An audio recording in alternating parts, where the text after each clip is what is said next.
Duas meninas geneticamente modificadas podem ter nascido num trabalho científico na China.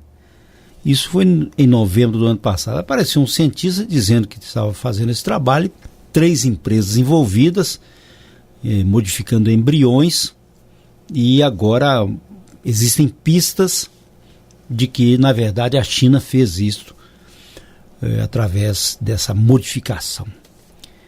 É a intervenção humana em alguma coisa que ainda não é definitiva, eticamente discutível, mas de qualquer forma existe uma mão humana aí dentro de um contexto muito grave. Inclusive o jornal Folha de São Paulo traz aqui que, de acordo com documentos analisados pela revista científica Stat, o cientista Ren Jiankui teve o apoio do governo do país para violar as diretrizes científicas que são contra o uso de embriões humanos com genes alterados para iniciar uma gravidez.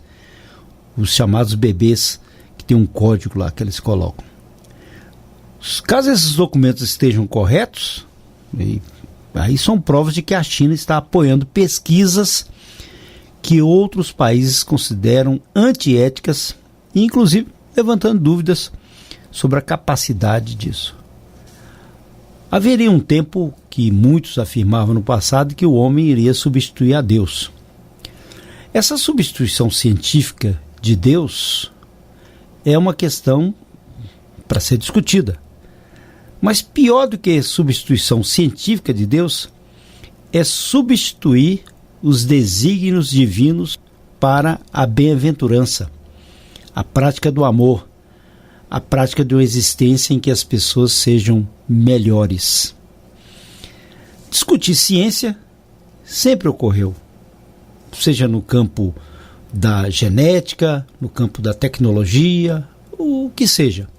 O homem sempre evolui e Deus dá a capacidade a ele para essa evolução científica, o pensamento, a melhoria das condições para que as vidas sejam melhores também. Mas não adianta nada se você tem uma modificação material, científica, tecnológica e visual, mas se você não melhorou a sua condição de afeto, de amor. Aí talvez não entre a modificação genética, e sim a falta de formação das pessoas.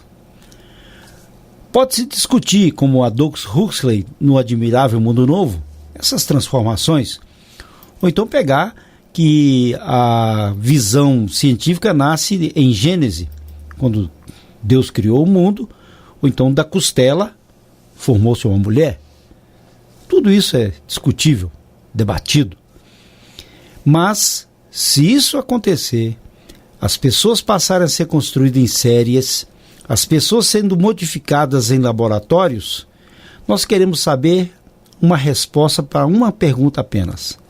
Essas pessoas serão melhores? Estará embutido também na proveta, na modificação genética, estará embutido o sentido de amor, o sentido de família? Quem vai ser o pai? Quem vai ser a mãe? Quais são os aprendizados que partirão e surgirão com esse contexto? Ou serão órfãos abandonados? Ou serão crianças decepadas pela vida? Ou serão esses escombros que nós estamos encontrando por aí, onde cada vez mais os homens e as mulheres são piores nos relacionamentos e não sabem amar? Essas questões precisam ser discutidas não à luz apenas da filosofia, não à luz apenas da ciência, não à luz apenas da Bíblia, não à luz apenas da condição ética da existência. Porque, ao contrário, nós vamos fabricar crianças, como também nós fabricamos computadores, que tão logo eles sejam velhos, serão descartados, carros ficarão velhos também, não haverá peça de reposição, ou eles querem construir de maneira robótica a existência de uma sociedade autômata, de autonomia, né? Ao invés de ter uma sociedade que converse, dialogue e procure o melhor. Em que quesito isso poderia evitar uma guerra? Em que quesito isso poderia evitar uma Venezuela? Em que quesito isso poderia evitar uma África com fome, a dengue, a zika, câncer? Em que quesito isso faria com que as pessoas sejam ou se tornassem mais harmônicas? Essa discussão é muito séria, mas de qualquer forma, quando começa a abrir essa cancela aqui, pode saber, daqui a pouco você vai comprar o seu bebê na loja de departamento ali do lado.